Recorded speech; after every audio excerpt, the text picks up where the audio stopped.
Bonjour à tous.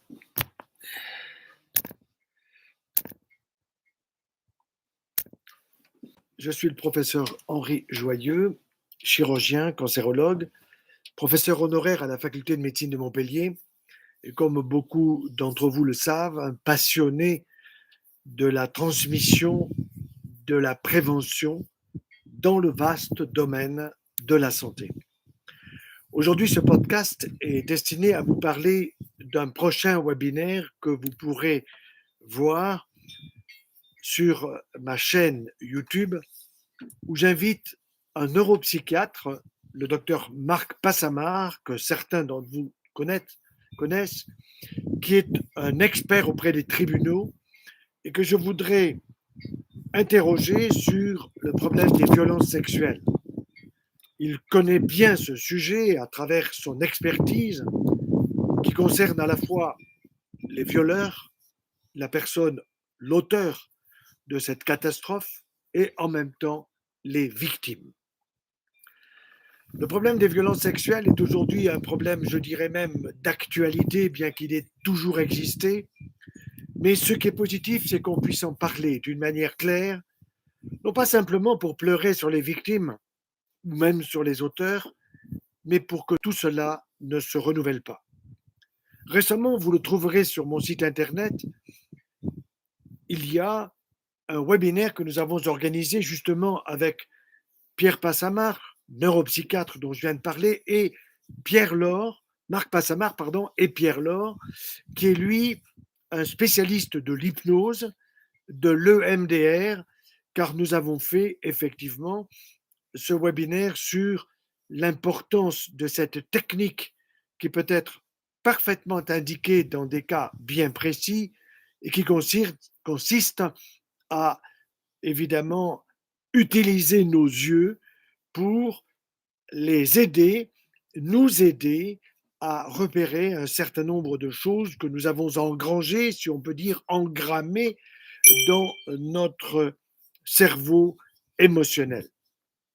Des émotions que parfois nous avons voulu occulter, effacer, mais qui sont quand même présentes et qui risquent un jour ou l'autre de ressortir, telles justement ces violences sexuelles subies dans l'enfance, la petite enfance, l'adolescence, mais qui ne touchent pas simplement les enfants, mais aussi les adultes.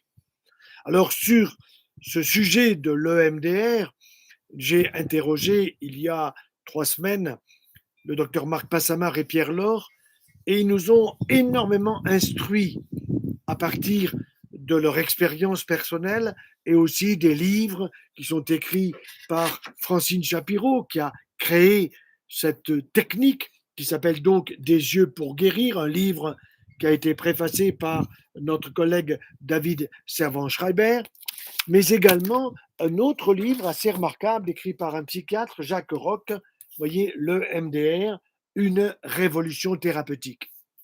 Évidemment, n'importe qui ne peut pas faire de l'EMDR. Je n'en suis pas personnellement capable, mais ce que je sais, c'est que j'ai envoyé pas mal de patients en difficulté à mes collègues, en particulier pour la technique de l'EMDR, et j'ai observé moi-même des améliorations extrêmement positives. Il y a également le livre intéressant de Pascal Hide que je vous recommande, qui s'appelle Des ressources pour guérir, comprendre et évaluer quelques nouvelles thérapies. Et dans ce livre, il expose très longuement ce que c'est que le MDR qui peut être utile pour justement aider une personne à se retrouver dans un état psychologique qui ne soit pas aussi négatif que ce qu'il peut vivre quotidiennement.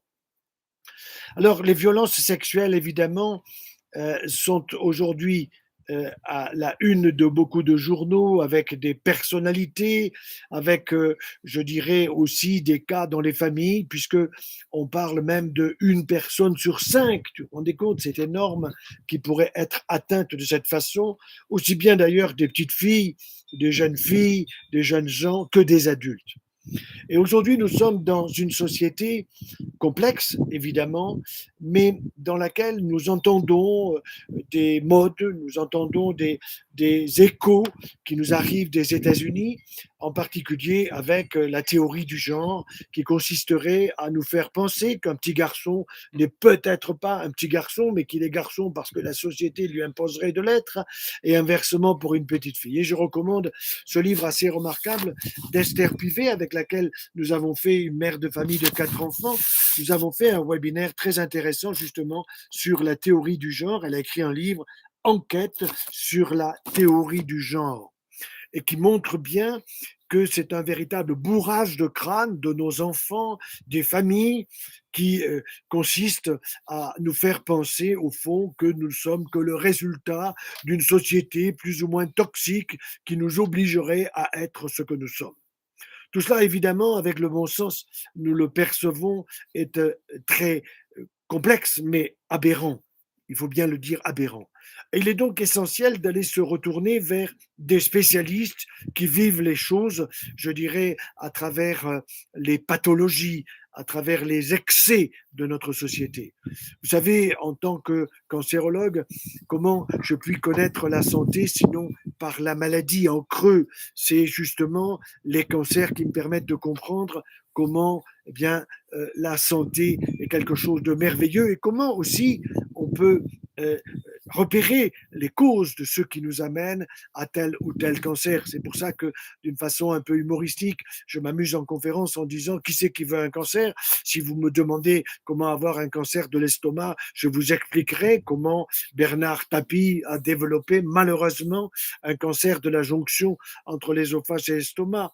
Mais revenons aux violences sexuelles, revenons à l'auteur, revenons aux victimes. C'est bien gentil de pleurer sur les victimes, c'est même normal, mais à quoi ça sert au total? Ça sert à leur dire: oui, nous vous plaignons, c'est atroce, vous auriez dû le dire plus tôt, etc. Mais il faut essayer de réfléchir à ce que tout cela ne se renouvelle pas. Qu'est-ce qui est en cause?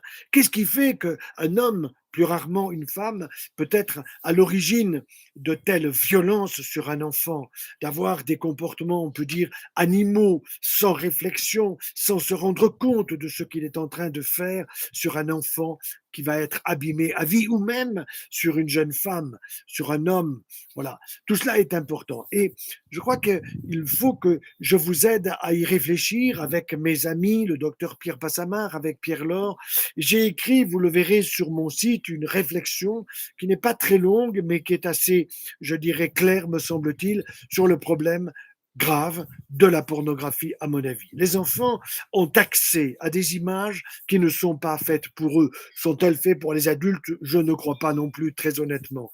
Mais ces images qui, malheureusement, sont largement observées sur les réseaux sociaux, sur le net, sur les télévisions, parfois sur les films, ces images marquent l'émotion, marquent la profondeur de l'être et peuvent le perturber très profondément.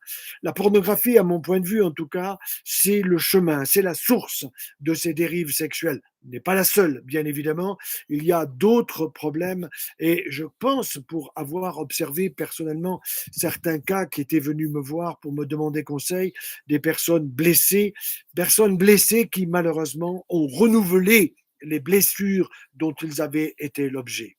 Voilà, donc je vous recommande ce webinaire qui aura lieu ce mercredi, donc ce mercredi 10 novembre, pour que vous puissiez réfléchir en famille, entre père et mère de famille, grand-père et grand-mère, sur ce sujet majeur, afin que de telles violences ne se renouvellent plus. Donc, je vous renouvelle ce rendez-vous ce 10 novembre à 20h30 et jusqu'à 22h30, avec les deux grands spécialistes du sujet. D'une part, le docteur Pierre Passamar, qui est neuropsychiatre et expert auprès des tribunaux, et Pierre Laure, qui est lui-même hypnothérapeute, qui est également pratiquant de l'EMDR et qui est parfaitement capable d'aider beaucoup de personnes qui sont dans ce type de blessures, de difficultés, ou qui risquent d'être des auteurs de blessures catastrophiques. Voilà, donc à très bientôt. Donc je vous renouvelle ce rendez-vous et je vous dis donc à mercredi 10 novembre, ce webinaire que vous pourrez ensuite voir éventuellement en replay sur l'association Famille, Santé, Prévention, que j'anime depuis déjà bientôt 5 ans, et qui fait que énormément de gens nous suivent avec confiance, parce que nous ne sommes pas là pour faire le panégyrique des laboratoires pharmaceutiques pour donner des médicaments, mais nous sommes là pour le bonheur, pour la santé, pour le plaisir de la vie, et tout cela dans l'équilibre et dans la joie. À très bientôt.